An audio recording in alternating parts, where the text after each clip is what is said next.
La thèse mythiste consiste à affirmer que Jésus-Christ n'a pas existé. Pour près de la moitié de l'humanité, l'existence de Jésus ne fait aucun doute.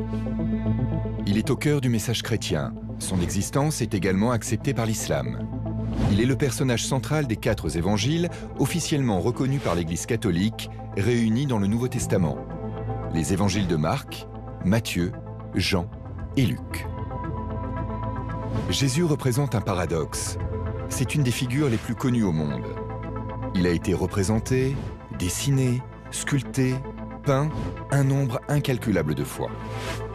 La Bible est le livre le plus diffusé, le plus traduit au monde. Et pourtant, on ne sait que très peu de choses sur lui. D'ailleurs, pendant des siècles, en Europe occidentale, la question ne se posait pas. Le credo de l'Église faisait office de vérité absolue.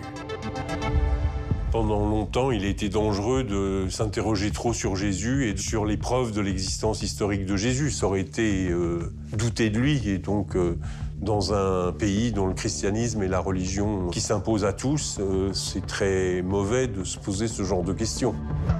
Il faudra attendre le XVIIIe siècle et l'apparition d'une certaine pensée critique pour qu'enfin émerge la question de l'existence historique de Jésus. C'est-à-dire, l'homme à l'origine du message, celui décrit dans les évangiles, a-t-il vraiment existé ?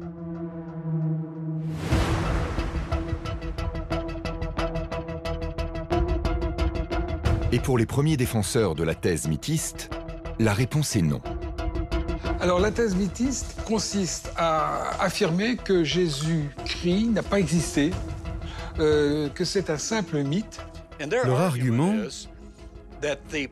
c'est que les modèles de divinité de Dieu au paradis, descendant sur terre, naissant d'une vierge, sont des typologies mythiques que l'on connaît dans les religions à mystère et les religions gréco-romaines. Un type marche sur l'eau, il change l'eau en vin, il guérit tous ceux qui viennent à lui. Cela ressemble plus à un super-héros de bande dessinée qu'à un personnage historique. Un des premiers arguments des mythistes repose sur l'absence de témoignages directs de la vie de Jésus écrit de son vivant.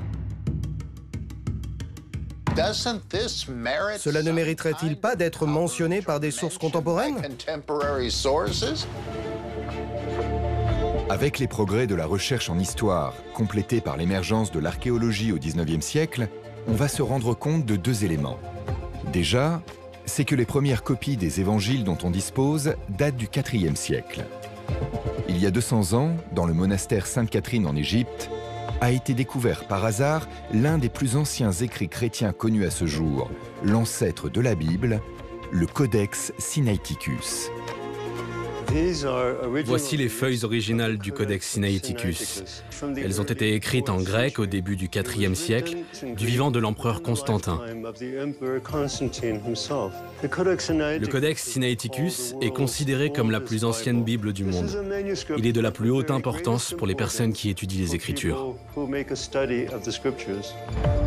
Copiés et assemblés par des scribes dans une grande cité gréco-romaine à Alexandrie, Rome ou Césarée, ces évangiles forment le message officiel choisi par l'Église.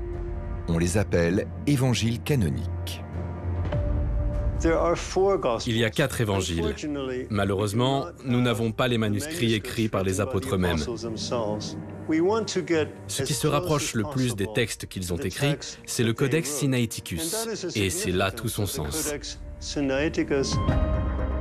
Par ailleurs, pour certains historiens, le choix des 4 évangiles reconnus par l'Église est arbitraire, car ils ne sont pas les seuls. Il en existe une 60aine d'autres, des évangiles officieux, dits apocryphes. Les évangiles apocryphes, ce sont des évangiles qui ont été rejetés du canon de l'Église. Ce sont des textes plus tardifs, qui s'étalent entre le 2e et le 4e siècle, qui typiquement proviennent de sources chrétiennes, mais ont le goût du merveilleux. Il y a l'évangile de Pierre, l'évangile de Jacques, l'évangile de Thomas. Tous contiennent des informations très importantes qui ne figurent pas dans les évangiles canoniques.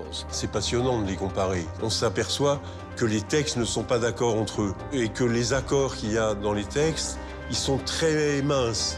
On peut arriver à des vraisemblances, on peut arriver à des zones de probabilité, mais on peut arriver à très peu de choses qui est de l'ordre de la certitude. Outre les récits religieux, une troisième source existe, celle très rare des historiens latins de l'Antiquité, tels que Tacite, Suétone et le plus important d'entre eux, Flavius Joseph. L'une des plus anciennes sources faisant référence à Jésus, hors des évangiles, c'est l'historien juif Flavius Joseph. Il est né en l'an 37, c'est 7 ans après la mort de Jésus. Flavius Joseph, c'est un historiographe juif qui a été romanisé.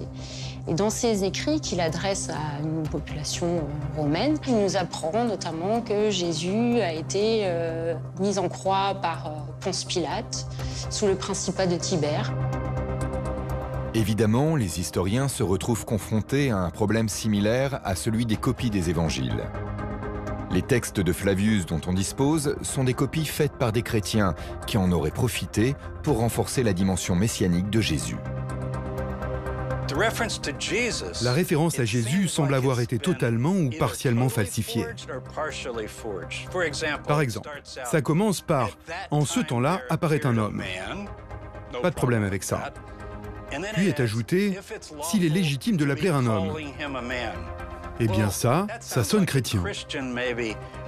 Rappelez-vous que les copies de Flavius Joseph ont été conservées par les chrétiens au Moyen-Âge. Aucune antérieure au 1er et 2e siècle ne nous est parvenue. On peut donc se demander si c'est une source fiable et solide. Au XXe siècle, les tenants de la théorie mythiste sont de moins en moins nombreux. Le manque de textes témoignant directement de Jésus s'explique simplement. Dans une culture où très peu de gens savent écrire, la transmission se fait à l'oral. Par ailleurs, une analyse poussée des textes des évangiles date leur écriture entre les années 65 et 110. Lorsque vous ouvrez le Nouveau Testament, vous tombez immédiatement sur Matthieu, Marc, Luc et Jean. D'après nous, ils datent des 70 années qui précèdent la mort de Jésus au 1er siècle. Cependant, presque tous les historiens doutent que les noms soient ceux des auteurs.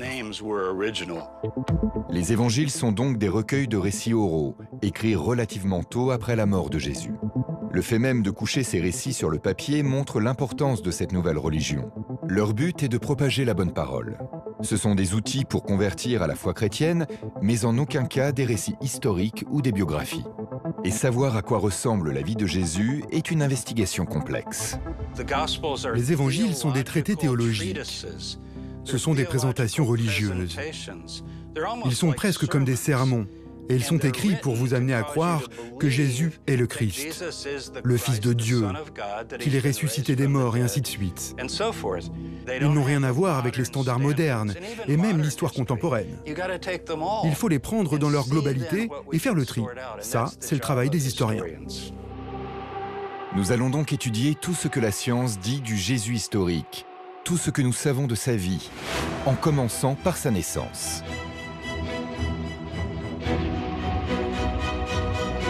Est-il réellement né le 25 décembre qui précède l'an 1? Sommes-nous en 2022? Des questions qui paraissent évidentes, et pourtant. Chaque année, la naissance de Jésus est célébrée à Noël, un événement fortement investi par l'Église catholique. La nativité, dans la tradition chrétienne, c'est la venue du Fils de Dieu sur terre. Donc, c'est un événement majeur, fondamental dans l'histoire de l'humanité. Quand on pense à la naissance de Jésus, à l'histoire de Noël, la plupart des gens ont en tête les célèbres peintures de la crèche. Jésus dans une petite mangeoire, entouré de vaches et d'animaux, de Marie et Joseph qui le regardent avec adoration.